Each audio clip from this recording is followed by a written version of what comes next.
Welcome all. Today we will discuss about the buck converters. Actually, before buck converter, I must tell this, it is a DC-DC converter. Now, what is a DC-DC converter? In some applications, we normally need to convert DC to DC. What are the conversions you all knows, like AC to DC? Which is converting this? It is a transformer. As of now, you know this. Okay. Now we will try to convert this AC to DC in power electronics in using separate methods, and why we are using that also we will came to know. But now we will study DC to DC converter. Okay, this transformer thing, to conversion from AC to DC and electrical isolation part, you know already. Okay, now this is a electrical engineering discussion. Now in power electronics, we will came to know what is the need of DC to DC conversion. Say for example, I am having a socket which is providing me 12 volt DC. Now I have a device which is taking plus 5 volt DC as a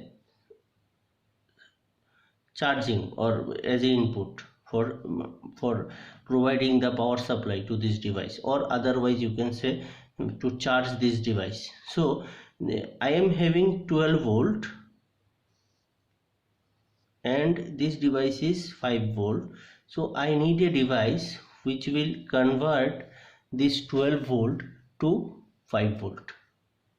So again it is converting the DC to DC, so it will be a DC to DC converter, and also it is stepping down 12 volt to 5 volt. That you can already understand that it is reducing the voltage, so it may be considered as step down converter as of now, whatever you are having the concept. So see, this step down converter is termed as buck converter. Buck, BUCK. Again I will come to I will explain why it is called a buck converter. That part also I will explain. Now you are aware of these ACRs and MOSFETs, power MOSFETs, those things you have studied. Okay, now I will consider that you know these things. Okay, or probably you are going to cover it within few days. Now my part I will complete in these lectures. So let me draw a basic buck converter circuit. Then we will go to a complex circuit. Okay, so this is a power supply. Let us consider this is a switch.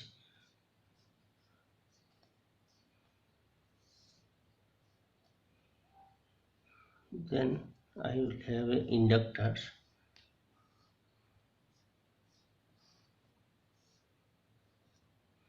I am having a capacitor. Then I am having a say load. So I am naming it RL. This capacitor I am writing like C. This is L. This is D. And let us consider as switch S. And as it is the input voltage, I will nomenclate as V in. And this output is considered as V out. Right? Now you see, this is the basic structure of DC-DC buck converter, or step down converter, or step down regulator, or you can say forward converter. So there are many names of the circuit. Now you see, again I must say you, if it is a buck converter, then some consideration are V out is less than V in. So this is the conversion.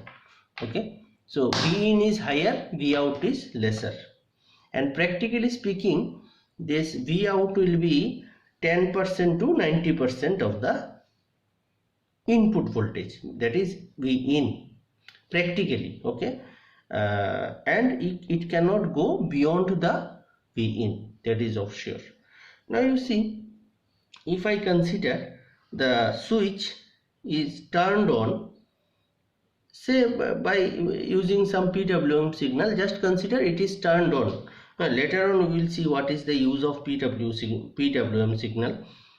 So consider that S is turned on, then the current will flow through the inductor L, is not it? If it is turned on, just consider it is turned on, then the current will flow in which path? This diode is reverse biased, so current will flow through this. Okay, and it will come through this and through this. So current will go through the switch, through the inductor, and get divided. One current will pass through capacitor, another current will pass through load resistance RL. As the transistor start conducting, let us consider it is a switch, right? So I will consider that this switch may be a transistor. Okay, just for 1 second. Okay, sorry. So you can consider whatever I have told, that this S may be a transistor. Now you just consider S may be a transistor. Now you see, you know now that the transistor may be used as a switch. So I have used a normal switch I have drawn. You can consider it as a solid state switch, like transistor. Okay, so as the transistor starts conducting, I have drawn the current, but you see it induced some voltage in the inductor L, which will oppose the input voltage. As this L is opposing the input voltage, you know the principle of inductor, it is like this, it opposes the very cause. So this opposes, this is called bucks. It is actually bucking the source. Okay, so opposes the input voltage, and when the output voltage V out exceeds the input voltage V in, the transistor must be switched off. How to make it off? Say we will provide, if it is a transistor, then we will provide a negative voltage to the base of the transistor. Okay, so that negative voltage will come from the PWM.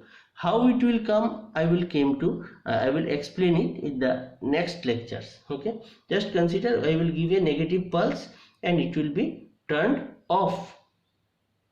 At this instant, the stored energy in the inductor reverses its polarity.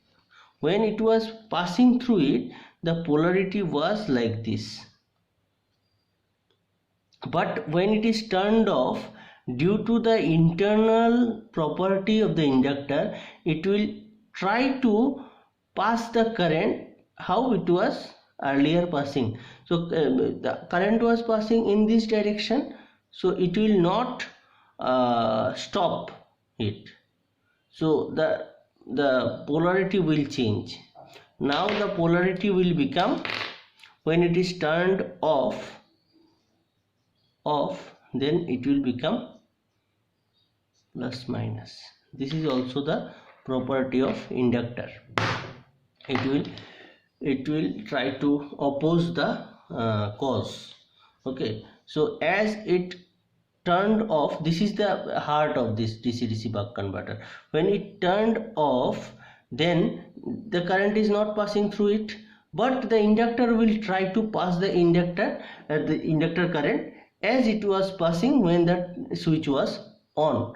For doing this, it must be plus, then only the current will come from this terminal, so it will reverse its polarity.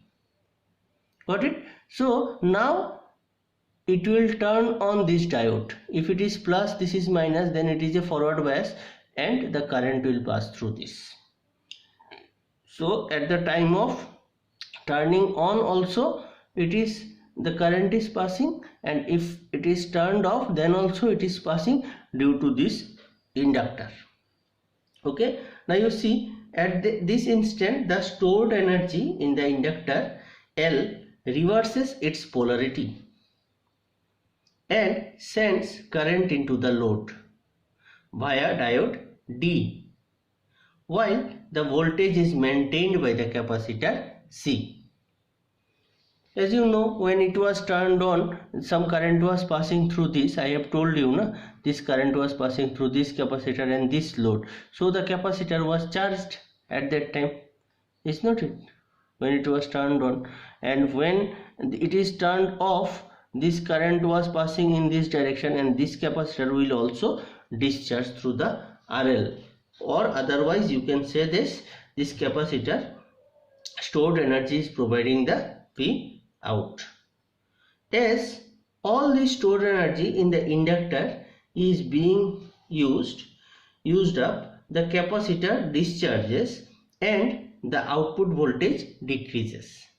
The diode D prevents the discharge of the capacitor through it. The diode D will always prevent the discharge. Okay. Now in this condition, the switch Q is turned on and process continues so that the process will continue. Means when it is turned off, then also it will pass the current through RL, and when it is turned off, then also due to the stored energy in the inductor, the current will flow. Without the diode D, the inductive kick would develop enough reverse voltage to destroy the transistor. So if you don't use this D, then the inverse reverse voltage may destroy the transistor. That's why actually the D is used. The second reason of using this. Okay, so this is the working of the buck converter, and you can see this. If the output voltage increases because of any decrease in load, the error voltage will increase too. This enhanced error voltage reduces the on time of the switching transistor Q, thereby reducing the output voltage of the desired value. The output voltage is also maintained at its desired value if it tends to decrease because of an increase in load.